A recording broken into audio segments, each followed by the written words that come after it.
안녕하십니까. 여러분들하고 디지털 금융 이해와 활용이라는 제목으로 여러분들을 찾아뵙게 된 전윤범입니다. 최근에 인공지능 아마 여러분 다 들어보셨죠. 사실은 이제 뭐 4, 5년 전만 해도 AI다라고 하면 조류독감인지 인공지능인지 그 구분이 안 될 수도 있었습니다만은 지금 AI라고 하면 대부분 다 인공지능 생활 정도로 우리 생활 근처에 인공지능이 가까이 와 있습니다.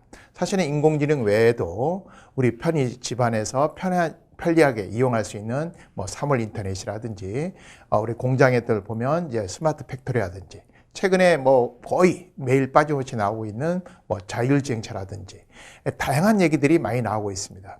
이러한 것들이 한마디로 디지털의 큰 변화에서 발생되는 것들이고 이러한 디지털 변화가 금융산업에 금융 어떤 그 업무에도 어떤 영향을 미치고 또 어떤 변화들을 갖고 오는가 그리고 실제로 어떻게 활용되고 있는가를 살펴보는 그러한 과정이 본 과정이다라는 말씀을 드리면서 여러분들하고 강의를 진행하도록 하겠습니다.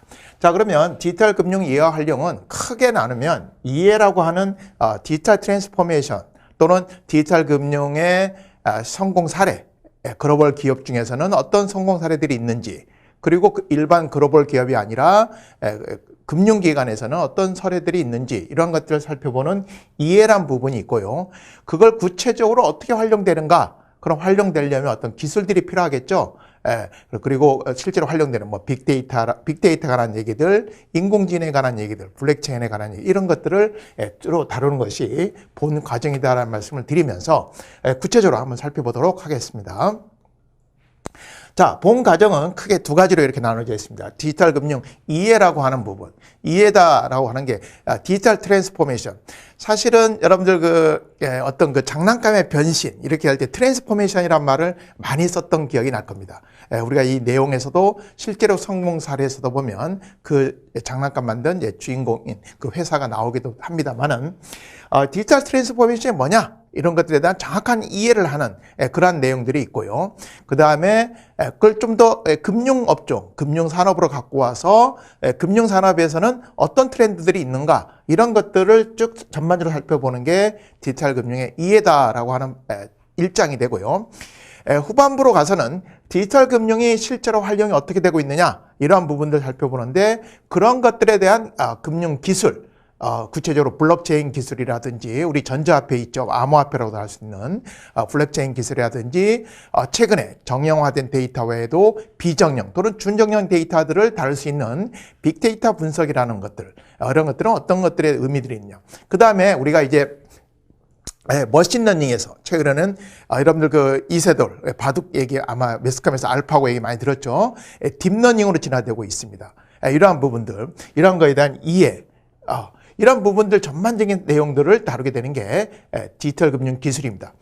뿐만 아니라 코딩에 관한 우리 프로그래밍 언어 우리 최근에 가장 이제 핫한 오픈소스 파이썬이 있죠. 가장 소개 정도 여기서는 한다 이렇게 얘기할 수가 있고 뭐 살펴볼 수가 있습니다.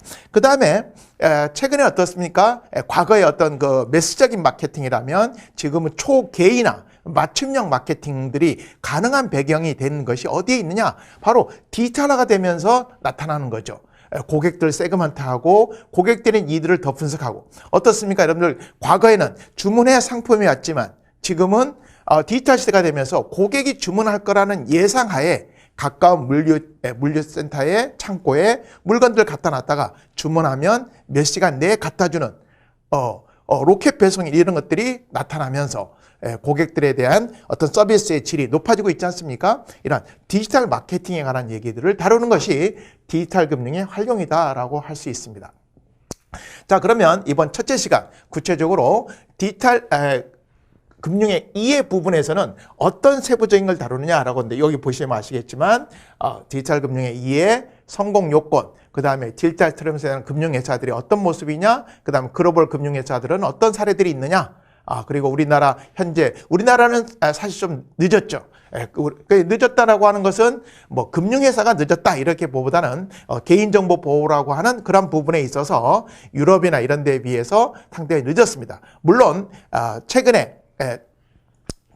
우리가 이제 그 법이 만들어진 P2P 즉 피어 투 피어 대출이죠. P2P에 관한 법률은 또 세계 최초예요. 또 우리나라가 법률적으로는 어쨌든 법으로 마련했다는 데서는 이제 빠른 부분도 있지만 전반적인 디지털 트랜스포메이션은 좀 늦었다라는 거죠. 그런 것들은 금융회사들이 좀 과거에는 좀 폐쇄적이었던 거죠. 어떤 기업들을 인수하거나 전문가를 영입하거나 이런 것들에 대해서 적극적이지 못했던 부분들이 나타나면서 현황들이 어떤가 좀 살펴보게 되고요. 그 다음에 이제 금융 트렌드에서는 최근에 보면 데이터를 활용한 어떤 경제, 비즈니스 모델, 부가가치를 창출하잖아요. 데이터 이코노미라고 하는 데이터 경제라든지 이런 데이터들이 자국이 아니라 밖으로 나가는 것에 대해서 금지하는 여러 가지 법률들이 있죠. 이런 보호주의, 그 다음에 금융혁신적인 개방이라든지 최근에 통과된 데이터 3법 2020년 1월에 통과되면서 2021년 1월에 이제 마이데이터 사업자들이 선정이 되고 있습니다. 이제 그런 것들. 그 다음에 P2P 금융부 아까도 얘기했습니다만은 가장 먼저 우리가 이제 법률로 만들어진 법이라고 했어요. 그 다음에 이제 이런 금융혁신과 샌드박스, 그 다음에 디지털 혁신 기술과 서비스들이 어떤 것들이 있는가라는 것들을 살펴보게 됩니다. 그러면 이 우리 후반부에 가서는 금융기술에서는 아까 말씀드렸죠.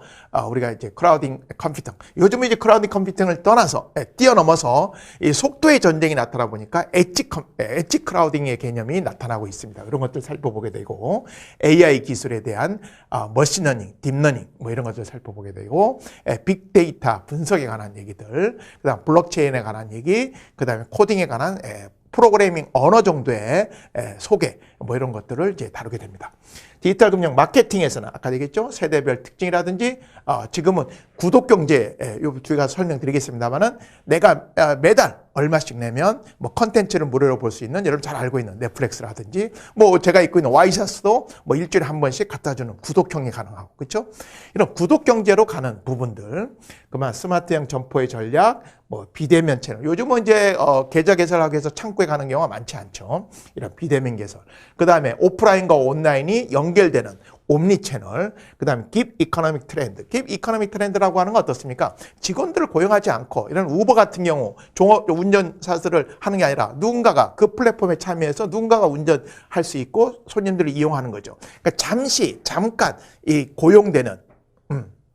그러니까 이거는 정규직이다 계약직이다 이런 개념이 아닌 거죠. 이런 것들 잠깐 순간적으로 고용되는 그걸 깁이라고 하죠. 우리가 보통 뮤지컬이나 이런 데서 그 관객을 그 어떤 프로그램상 관객을 갑자기 올라오게 하는 뭐 그런 프로그램이 있을 수 있잖아요. 연극하다가 관객을 연극에 갑자기 참여시키는 이런 것들 깁이라는 단어를 쓰죠. 그래서 깁 이코노믹 트렌드에 대해서. 그 다음에 하이퍼 퍼스널라이제이션, 즉 초개인화.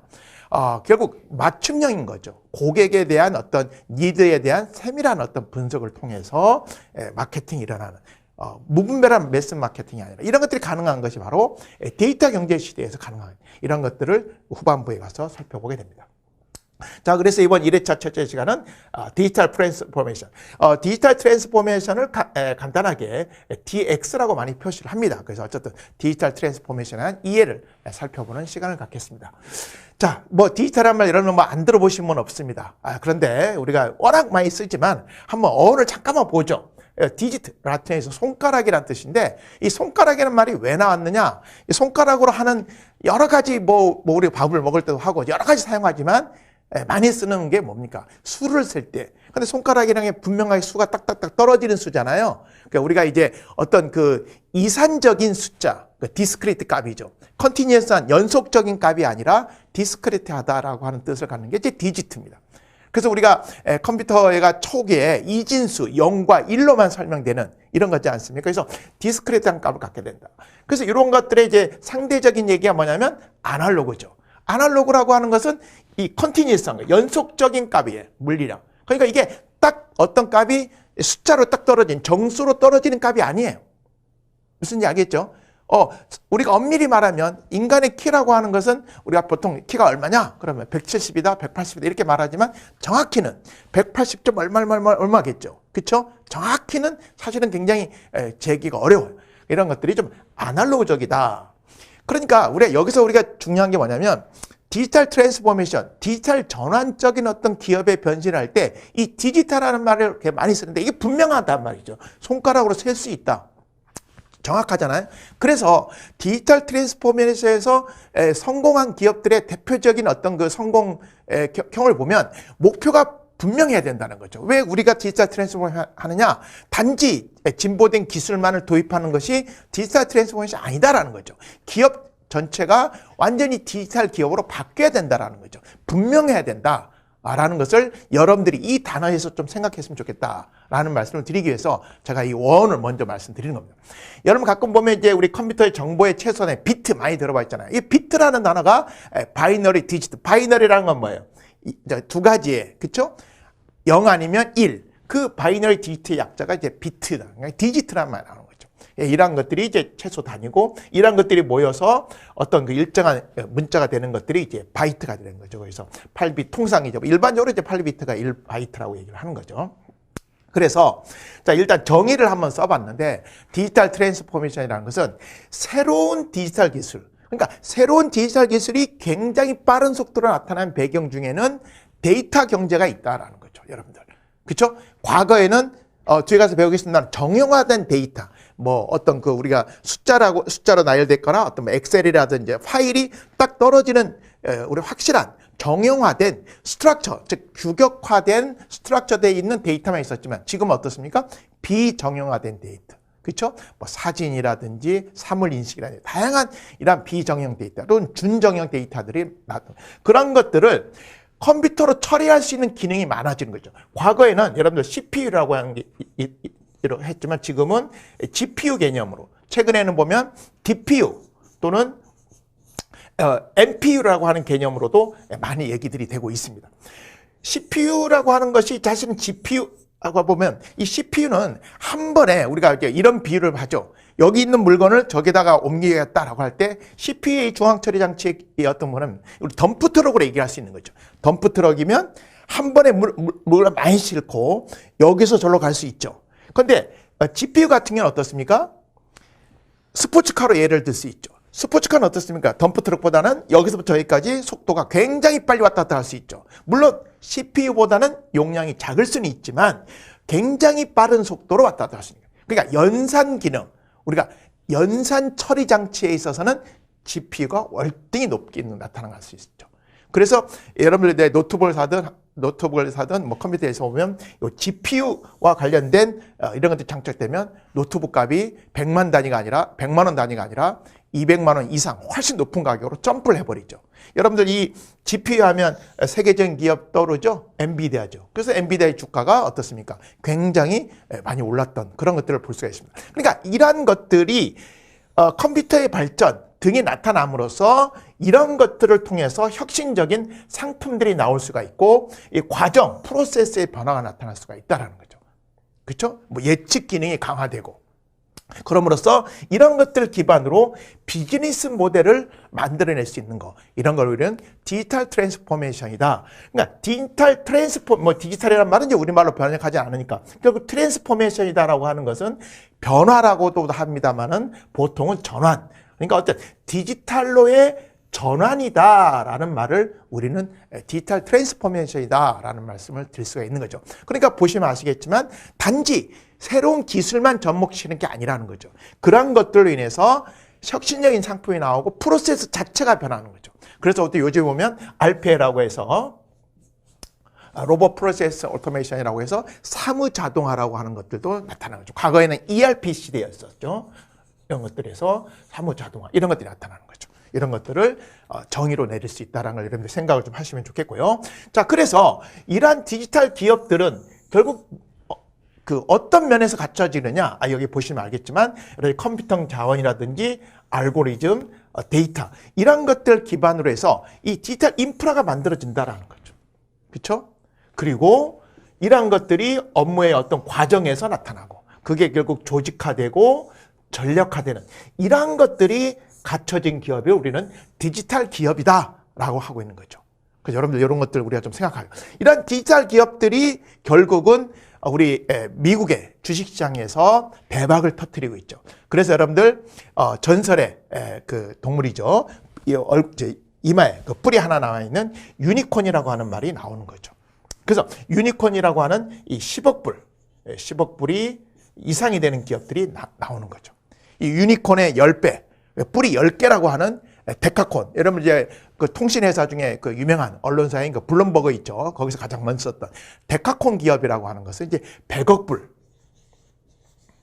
그렇죠?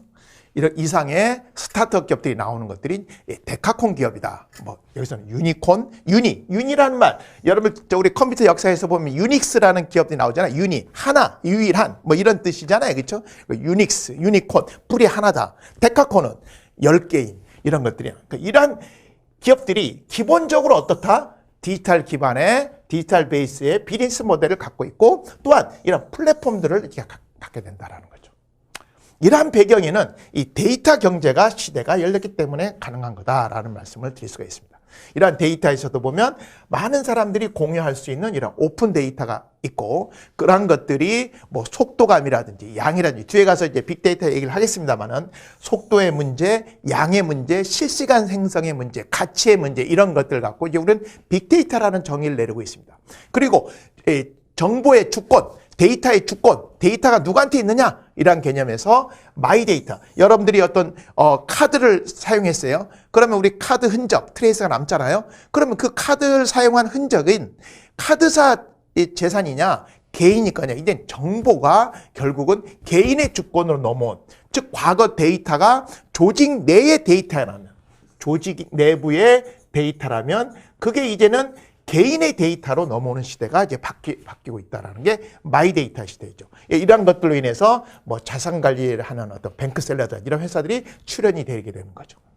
이런 것들을 여러분 생각을 해보시고요.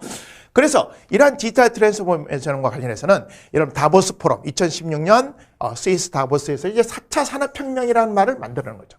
뭐 산업혁명, 뭐 잘 아실 겁니다만은 뭐 1차 산업혁명은 18세 영국에서 증기기관의 발명에서 나타나는 거죠. 혁신적인 어떤 생산 방식의 변화가 나타나는 걸 우리가 1차 산업혁명이다 라고 할 수 있습니다. 그런데 말이죠. 뭐 읽어보시면 여러분들 아시겠지만 자동차를 만드는 나라, 국가가 전 세계에 몇 개 없어요. 뭐 손가락 꼽는데 대표적으로 산업혁명이 가장 먼저 일어났다라고 하는 영국에서는 지금 여러분 메이드 인 잉글랜드라고 하는 영국 자동차 본 적 없죠. 자동차가 없단 말이에요. 회사가. 그 배경에는 이러한 산업혁명이 먼저 나타났지만 규제가 너무 심했던 거죠. 대표적인 규제가 레드 플래그 액트라고 하는 뭐 우리말로 번역하면 빨간 깃발법이라는 게 있었어요. 이 빨간 깃발법은 뭐냐? 그 당시 때 이 증기기관차가 나오기 전에는 뭐가 다녔겠어요? 마차가 다녔단 말이에요. 마차. 근데 이 마차업을 하는 사람들이 누구예요? 귀족이고 그 잘 사는 사람들이 정치적인 힘이 있었겠죠. 그런데 증기기관차 나오니까 사람들이 마차를 안 타려고 할 거 아니에요. 그렇죠? 그래서 어떤 일이 벌어지게 되냐면 그 당시 때 이제 그 영국의 여왕이 결국은 이 일명 마차법이라도 부릅니다만 이 붉은 깃발법이라고 해서 이 증기기관차는 결국은 이 최고 시속 16km 이내로만 달려라. 16km면 여러분들 뭐 자동차 운전해 보시면 알겠지만 어린이 보호구역도 30km 아닙니까? 거기서도 굉장히 천천히 달려야 되지 않습니까? 16km면 뭐 걷는 거는 아니죠. 우리가 걷는 게 보통 시속 한 5km 되니까 굉장히 적어요. 그리고 이 증기기관차 갈 때는 그 앞에서 사람이 이 빨간 깃발을 흔들면서 이제 하라는 거죠. 뭐 사고 날 수 있다라는 미명하에 사실은 마차를 보호. 그래서 결국은 자동차 산업을 하려고 하는 그런 그 개발 관련 사람들은 영국을 떠나게 되면서 결국 영국은 자동차를 생산을 못하는. 그러니까 참 아이러니컬한 거죠. 그렇죠? 2차 산업혁명은 역시 전기 에너지가 이제 의한 대량 생산을 우리는 2차 산업혁명이다. 이 3차 산업혁명은 이 컴퓨터 시대, 뭐 1950년대로부터 시작되지만은 이제 본격적인 한 60년, 70년 정도로 봐야 되겠죠. 인터넷 기반의 어떤 지식 정보 혁명을 3차 산업혁명이다. 그런데 지금 2016년 다보스 포럼에서 4차 산업혁명이라는 말이 나온 거죠. 이런 것들을 유연한 생존, 특히 기계와 사람 인터넷 서비스의 연결로 인해서 패러다임의 변화, 뭐 이런 것들이 나타나는 4차 산업혁명 시대라는 것들. 자, 우리가 다른 화면에서 한번 봅시다. 요 다보스, 스위스에 있죠? 여러분들 해발 1600m니까 굉장히 높은 곳에 있는 건데, 뭐 우리나라 기준은 높지만 뭐 스위스 기준은 높진 않은 거지만, 이렇게 산으로 둘러싸여 있는 조그만한 마을입니다만은, 매년 1월에 10,000명, 뭐 지금 코로나 시대라 좀 안 되지만은, 10,000명이 모여서 이제 다양한 사람들이 모여서 논하는 거죠. 그때그때 주제를. 이때 이제 모든 것이 지능적인 사회로의 진화다라고 하는 것이 나타나면서 4차 산업혁명이라는 말을 만들어내겠죠. 여기죠. 지능과 정보, 빅데이터, 클라우드. 이런 것들을 결국은 이 4차 산업혁명, 이러한 이 제2차 정보혁명, 아까 3차 산업혁명 때 정보의 혁명이 있었잖아요. 이거에서 2차의 산업혁명 시대에서 이러한 지능정보 기술이 국가산업의 혁명을 결정한다라고 하는 것들을 보여줬습니다. 자, 이런 걸 다른 기술적인 변화에 대해서 우리 경제 과거의 변화에서 보면 여기서 이런 것들을 볼 수가 있죠. 1차 산업혁명 때 전기 기반, 2차 산업혁명 때 전기, 3차가 컴퓨터 인터넷, 4차는 다양한 산업, 여러분 많이 들어보셨죠? 빅데이터라든지 이런 것들 통해서 미래에 대한 예측, 분석을 하고, 산업에서도 다양한 어떤 사물, 인터넷도, 그 다음에 공장에서도 보면 스마트 팩토리, 그 다음에 이제 크라우드 컴퓨터, 이 어떤 그 저장의 이제 별도의 크라우드 컴퓨터들이, 그 기능들이 나타나기 시작합니다. 자, 이런 것들을 우리가 볼 수가 있고요. 보시면 되겠고. 자, 이러한 그 4차 산업혁명 관련해서, 즉, 디지털 트랜스포메이션에서 빼놓을 수 없는 이 불씨를 당긴 게 아까 얘기했지만, 스위스 다보스 포럼이었다. 결국 인간을 귀결되고, 요 다보스 포럼이라고 하는, 뭐, 우리말로 직역하면 세계 경제 포럼이라고도 하죠. WEF입니다. 그 빅데이터를 관리하지 못하면, 관리할 수 있는 시대가 된 거죠. 그런 컴퓨터의 어떤 기술적인 능력도 있고, 고립가속화될 것이다. 그래서 이러한 빅데이터 활용, 하는 지능들의 해악도 있다. 그래서 사실은 뭐 최근에 그런 책들이 나오죠. 이러한 그 빅데이터 결과가 결국은 살상 무기다 라고 하는 그런 거 주장하는 그런 책들도 많이 소개되고는 있습니다만은 어쨌든 많은 노동시장에서 인간이 할 수 있는 것들을 이제 대체하게 되고, 대체하면 일자리가 줄어드냐? 그렇지 않고 또 새로운 일자리도 나온다라는 것을 여기서 얘기하게 됩니다. 그래서 여러 가지 역량이라든지 이런 것들을 이제 키워나가는 것들을 요구하게 됩니다. 그래서 다보스 포럼에서는 미래에 영향을 미치는 직업군을 5가지로 이제 분류를 했습니다. 당시 때.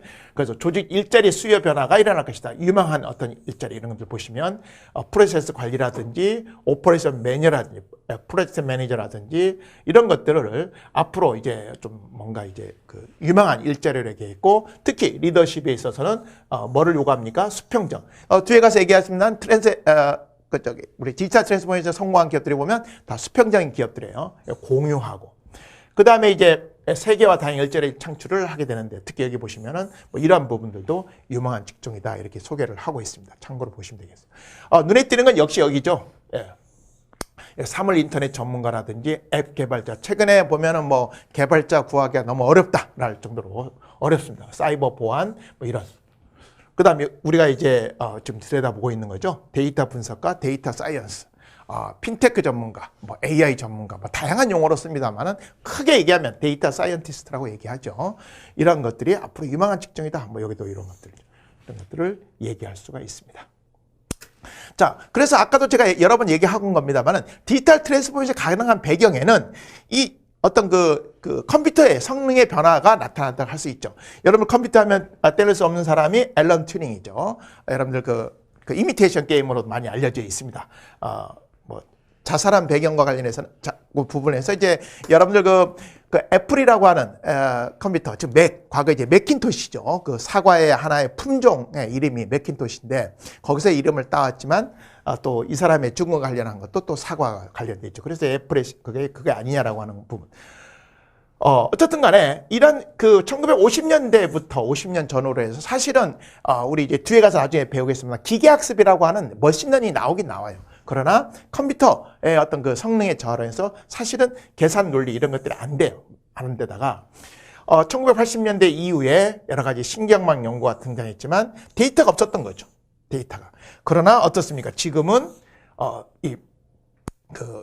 GPU 시대로 발전했고 데이터를 엄청난 데이터들이 형성되고 스마트폰에서도 실시간으로 생성되고 이런 빅데이터 출현 등으로 해서 딥러닝의 성과가 나타나게 된다라는 거예요. 그러면서 사실은 디지털 트랜스포메이션에 불을 붙이는 배경이 된다 이렇게 말씀드릴 수가 있게 됩니다. 그래서 이 디지털 트랜스포메이션이라는 말도 사실은 2004년 스웨덴 오메이 대학의 에릭 스톨다만 교수가 가장 먼저 쓴 용어다라고 해서 아날로그에서 디지털로 바꾸는 것이 디지털 트랜스포메이션이다. 근데 이러한 것들은 아까도 얘기했지만 어떤 기술만 단지 도입하는 게 아니라 조직이라든지 어떤 과정, 프로세스죠. 그 다음에 비즈니스 모델, 그 다음에 기업이 또 분화 또는 인수, 적극적으로 인수도 하고, 그렇죠? 그런 시스템의 어떤 근본적인 변화들을 갖고 오는 것이 디지털 트랜스포메이션이다. 뒤에 가서 얘기하겠습니다. 공유 경제하면 또 빼놓을 수 없죠. 뭐 에어비앤비라든지, 페북이라든지, 우버라든지, 그렇죠? 그 다음에 중국의 알리바바, 뭐 이런 것들을 우리가 대표적인 디지털 트랜스포메이션으로 성공한 기업들로 얘기할 수가 있습니다. 자, 이것들로 인해서 경제 패러다임도 변한다. 과거에 우리가 어떤 물건에 대한 소유 개념이라면 공유 경제. 자, 공유하면 아까 떠올랐던 우버라든지 에어비앤비. 내가 여유 남은 방을 빌려주는 거죠. 근데 이 공유 경제가 갖는 문제점이 발생했어요. 뭐냐? 안전상의 문제가 발생합니다. 안전상. 위험한 그런 부분들이 이제 지적되고 있었던 거죠. 이런 것들을 보완해 나가고 있는 거죠. 그러다가 아까도 얘기했지만 최근에 이제 구독 경제. 그냥 내가 소유하지 않고 매달 일정. 요즘은 자동차도 구독 경제가 있잖아요. 외국계 자동차 회사에다가 매달 뭐 100만 원이면 100만 원을 내면 내가 여러 대 차를 내가 원하는 차종을 해서 바꿔서 탈 수 있는 거죠. 그러니까 그런 것들을 과거에는 내가 소유해서 내가 갖고 있는 한 대를 계속 아꼈지만 지금은 이것도 타보고 저것도 타보게 했다는 거죠. 와이셔츠도 과거 저만 해도 백화점이나 마트에 가서 샀지만 그게 아니라 굳이 살 필요 없다는 거죠. 유행도 바뀌면 뭐 한 1, 2년 입다가 못 입는단 말이에요. 헐어서 못 입는 경우는 별로 없어요. 바뀌어버린단 말이죠. 그러면서 뭐 매일 일주일치의 와이셔츠를 갖다 주는 이런 것들이 이제 구독 경제로 나타나요. 그런데 이런 구독 경제에서 이거 두 개 같이 가는 시대죠. 지금은 프로토콜 경제. 프로토콜이라고 하는 말은 뭡니까? 뭐 컴퓨터에서 많이 쓰는 말이긴 합니다. 약간 규약, 규범의 경제. 왜 프로토콜이라는 말이 더 많이 쓰게 되냐면 여러분 최근에 우리 배달 관련해서 배민이나 뭐 굳이 기업을 다 아신 그런 업체들이 그런 식당 관련 플랫폼이잖아요. 그런데 뭐 수수료 인상이나 이런 것들이 어떤 그 식당의 사장들과의 갈등이 일어난다는 거죠. 그러니까 이제는 기업도 마음대로 뭐를 정하는 게 아니라 이런 서로 협약에 의해서 규범적인 것들이 통하지 않으면 그러한 기업들은 또 문제가 될 수 있다라는 프로토콜 경제 시대도 나타나야 된다. 자, 그래서 이 디지털 트랜스포메이션의 특징은 매우 유연하다는 거예요. 어떤 그 변화에 있어서 엄청 유연하고 그리고 이러한 변화라고 하는 것이 산업 간 금융 얘기하겠습니다만은 과거에는 금융이다 그러면 금융회사가 금융을 했지만 지금 그렇지 않죠. 핀테크도 금융 또는 테크핀이라든지 많은 빅테크 기업들도 금융에 진출함으로써 산업 간 경계가 면해지는 거죠. 기업 간도 그렇고.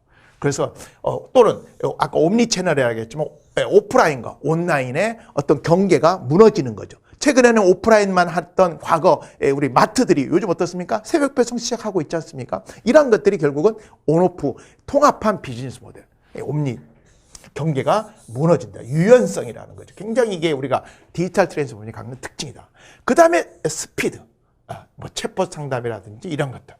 그 다음에 데이터에 필요한 생산량 예측하고 재고. 아까 로켓 배송 얘기했잖아요. 이런 것들. 그리고 고객 교육을 최단 시간에 부응하고. 결국 이런 것들, 제품, 고객의 니드의 변화들을 미리미리 개발, 주문, 출시, 배송 이런 것들을 단축함으로써 고객의 만족을 극도로 높이는 속도의 경제인 스피드. 그래서 우리가 디지털 트랜스포메이션 특징을 두 가지로 정의낸다면 어떻게 보면 유연성과 스피드다. 이렇게 얘기할 수도 있겠죠. 자, 그래서 디지털 트랜스포메이션이 갖고 있는 경영에서의 혁신에 있어서 보면 결국은 우리가 이제 아까 디지털 혁명 역량이 필요한데 그 배경에는 고객 경험을 통한 데이터 기반, 그렇죠? 그다음 비즈니스 모델화가 필요하다. 비즈니스 디지털화, 신규 디지털 비즈니스의 어떤 변화, 변형, 그다음 디지털 글로벌, 그다음 운영에 있어서의 이런 것들. 그러니까 특히 디지털화뿐만 아니라 나중에 직원들을 성과를 평가할 때 성과 평가에 있어서 KPI, 성과 지표죠. 이런 것들이 어떤 시스템적으로 프로세스의 변화가 일어나야 봐야만이 이런 그런 디지털 기업이다라고 이제 얘기하는 게 이 캔미니 그룹 컨설팅, 캔미니 컨설팅에 얘기하는 겁니다. 그래서 이러한 것들이 결국은 이러한 행위에서 나타나는 것들이 이제 이런 디지털 트랜스가 결국 빅데이터다 얘기할 수 있죠. 자, 변화 단계. 우리 변화 단계 1단계에서 보면 초기에 몇몇 제품들이 나와 있는 정도, 기반들을 구축하는 정도라면 2단계에서는 그게 본격적으로 유통되고 효율성을 추구하는 전자상거래 시대가 도래했다면 지금 3단계에서는 모바일 시대, 인공지능, SNS, 초디지털 시대로 가는 거죠. 이런 것들을 만약에 음반으로 예를 들냐면 디지타이제이션이라고 하는 것은 여러분 음반으로 얘기하면 테이프이죠. 테이프. 이것도 하나의 저장 장치가 되잖아요. 근데 이게 속도가 느려. 그렇죠? 여러분 감고 이런 게. 근데 싸거든요. 그러다가 디지털라이제이션이다. CD 같은 거. 그렇죠? 그 다음에 디지털 트랜스포메이션이라는 것은 굳이 이렇게 물건을 만드는 게 아니죠. 이제 아예 어떻습니까? 우리가 스트리밍. 이런 시대로 가는 게 디지털 트랜스포메이션이라고 음반으로 가면 얘기할 수가 있죠. 디지털라이제이션, 디지털 트랜스포메이션. 자, 대표적인 그다음에 이러한 변화에 있어서도 여러분 소프트웨어 개발자 우리 이런 사람들이 모여서 소프트웨어 개발가는 선언문이 있어요. 그 대표적인 게 에자일 매니페스토라고 하는 그 에자일 선언문이라고 있죠. 에자일이라고 하는 말, 에자일 여러분 찾아보면은 민첩하다 이런 말이죠. 그래서 이 에자일 소프트웨어 개발 가치에 있어서 이러한 것들을 갖는다라는 거죠. 그래서 이 왼쪽보다는 오른쪽에 더 비중을 두는 거예요. 그러니까 개인 상호작용을 필요하고 작업 소프트웨어 협상 고객 협력이 필요하고 변화에 대응하고 이런 것들을 굉장히 중요시하는 에자일 선언문이 나오게 된다라는 거예요. 그래서 이러한 에자일 선언문이 성공적으로 전파된 이유가 뭐냐? 여기 보시면 결국 고객의 문제를 빨리 해결해 준다는 거죠. 그리고 고객과 협업의 상호작용을 통해서 시스템을 구축하고 경영진들, 특히 이제 CEO가 주도가 돼야 되겠죠. 주도하에 탑다운 방식으로 이루어져야 된다. 자, 이 개발 원칙 12가지, 이거는 한번 읽어보시면 좋겠죠. 이런 건 고객 만족도를 높인다, 변화하는 요구사항을 환영한다, 개발자 간의 협력을 강화한다, 이런 것들이죠. 소통의 수평적인 문화죠. 그 다음에 지속 가능한 개발, 지속적인 관심, 이런 것들 한번 참고적으로 이 선언문에 12가지 개발 원칙을 한번 보시면 좋겠다. 그래서 이러한 기민한, 즉 에자일한 조직들이 갖는 전형적인 특징은 이런 것들이 제시가 되더라는 거죠. 뭐죠? 조직 정치에 대한 목적과 비전이 분명하게 제시가 되고, 그리고 권한이 위임받은 네트워크 팀의 구조, 우리가 스쿼드라고 하는데 팀의 구조가 분명하더라는 거예요. 빠른 의사결정, 학습 사이클. 그 다음에 사람 중심 모델이다. 그 다음에 차세대 기술을 활용한다. 이러한 것들이 대표적인 공통적인 특징들을 갖더라라는 거죠. 그게 맥킨시의 보고서에서 보고된 에자일 조직의 5가지 어떤 트레이드 마크가 맥킨지에서 이런 것들로 5가지로 결론을 짓고 있습니다. 특성들 우리가 좀 눈여겨보시면 좋겠죠. 자, 대표적인 도입 사례, 오렌지 라이프 같은 건데, 오렌지 라이프가 이제 국내 생명보험회사에서는 가장 먼저 에자일 조직을, 여기 보면 스쿼트, 이렇게 보면 소규모 팀이에요. 스쿼트라는 건. 우리 영어를 이제 보면 팀이죠, 팀. 조직을 구성해서 정권을 부여한단 말이에요. 아까 얘기했죠. 권한 하부 이용한. 그럼으로써 고객 중심으로 혁신을 갖고 온 거죠. 그리고 아까 옴니, 즉 온 오프라인의 경계를 넘어서서 플랫폼 오렌지 라이프와 함께하는 오늘 이런 것들로 런칭을 통해서 FC들이, 즉 자산관리사들이 고객의 어떤 의견을 적극 반영해서 그런 것도 상품화하고 이런 플랫폼을 만들게 되고 수평적인 조직 문화를 정책하게 됨으로써 큰 변화를 갖고 왔다라는 것을 오렌지 라이프에서 자기들이 이제 한 거죠. 그래서 실제로 성공 사례로 많이, 에자일 도입 사례의 성공 사례로 많이 회자되고 있으니까 한번 보시면 좋겠습니다. 미국의 이제 대표적인 스포티파이, 스폿하고 이제 아이덴티파이의 합성인데, 이 스포티파이도 이제 대표적인 에자일 도입 사례의 성공적인 사례를 얘기하고 있는데, 여기도 마찬가지입니다. 이 스폿이라고 하는 가장 작은 조직, 가장 작은 조직에서 이런 것들이 나타나는 조직 자체를 굉장히 작게 가는 거죠. 그렇죠? 그리고 이제 거기 보면 이제 트라이브라고 해서 어떤 소속 기업의 스쿼트의 어떤 상위 개념, 스쿼트 상위 개념으로 또 트라이브를 만들고 중간중간에 이게 챕터를 만들고 또 중간에 임시 어떤 조직인 길드라고 하는 것들을 만드는 이러한 특징들로 해서 변화 대응에 바로 대응할 수 있는 그러한 특징을 보인다라는 거죠. 그래서 에자일 도입 기업들은 뭐 이런 것들을 한번 뭐 아마존 다 많이 보시는 기업들이죠. 예, 한번 참고로 한번 보시라고 화면을 준비한 거고요. 결론적으로 주의할 점 뭐냐? 이 맥킨지에서는 디지털 트랜스폼의 함정이라는 말, 즉 파일럿 트랩이라는 말 썼어요. 그러니까 단지 기술만 했다고 해서 디지털 트랜스폼이 아니다. 실제로 70%가 실패하더라 그래요. 더 엄격히 말하면 90% 이상으로 올라가지도 뭐 그만큼 디지털 트랜스폼이 어렵다. 그럼 왜 실패했느냐? CEO가 목표 설정을 잘 못하더라. 그리고 조직 역량이 건실하지 못하다. 너무 이제 부실화된, 건실화된 조직이 없더라. 직원들이 주도적으로 참여하지 못하더라. 이런. 그래서 이 파일럿 함정이라고 하는 것은 무슨 얘기냐? 우리가 어떤 약간의 기술만 도입되면 됐다고 보는 거죠. 그게 아니라는 거죠. 그래서 여기 보면 착각한다라는 거죠. 우리가 됐다라고. 이런 것들을 파일럿 함정이다라는 말로 얘기하고. 그럼 이러한 파일럿 함정에 빠진 이유는 회사 전체적으로 이걸 동의하지 않은 거예요. 전사적으로 원치 않았다. 그래서 맥킨지에서 인터뷰한 내용입니다. 그래서 오너가 강력한 의지를 가져야 된다는 거죠. 특히 우리나라처럼 지배구조가 약한 이런 데들은 CEO가 확실한 걸 보여주지 않으면 어렵다라는 것을. 그래서 여기 보면 CEO가 어떤 생각을 갖고 있느냐 또는 오너가 어떤 의지를 갖고 있느냐 이러한 것들이 트랜스포메이션의 핵심 변수다라는 게 맥킨지의 설명이다. 이렇게 얘기할 수가 있습니다. 그래서 대표적으로 이제 해외에서 실패한 사례에서도 보면 제너럴 일렉트릭 GE 같은 경우에서도 보면 이런 플랫폼을 구축하고 디지털 산업분을 하고 산업용 빅데이터를 활용했지만 이 장기적인 목표보다는 단기적인 성과에 너무 의존하다 보니까 실패했더라는 거죠. 그리고 목표가 없고 민첩성이 결여되고 그러니까 소수의 어떤 그 별동 부대가 있어야 되는데 그런 것들도 잘 못했다라고 하는 교훈을 주게 되고 자동차 회사인 포드 역시도 스마트 모빌리티라고 하는 부서를 신설해서 이런 것들 대비했단 말이에요. 자율주행이라든지 했지만 통합되지 못하는 또 연계성의 결여 또는 품질 문제 이런 것들로 인해서 굉장히 이제 성공하지 못했습니다. 그래서 이러한 것들의 교훈은 결국 유기적인 통합이 중요하다.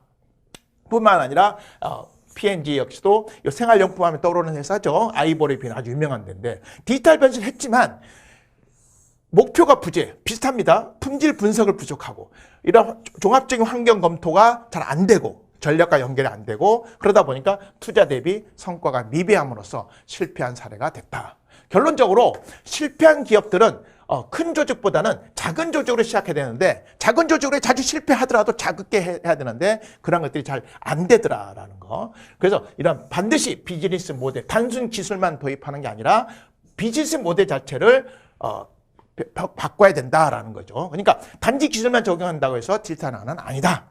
그리고 KPI, 핵심 지표라든지 비전 설정, 목표 설정이 반드시 따라야 된다. 이래야 디지털 트랜스포메이션이 성공한다는 것들을 보여주는 사례라고 할 수 있습니다. 자, 이렇게 해서 우리 첫째 시간 디지털 트랜스포메이션에 대한 이해 이런 시간을 마치고요. 다음 시간에는 디지털 트랜스포메이션 성공 요건을 갖고 다시 찾아뵙도록 하겠습니다. 첫째 시간 여러분들 강의 들으시느라 수고 많으셨습니다.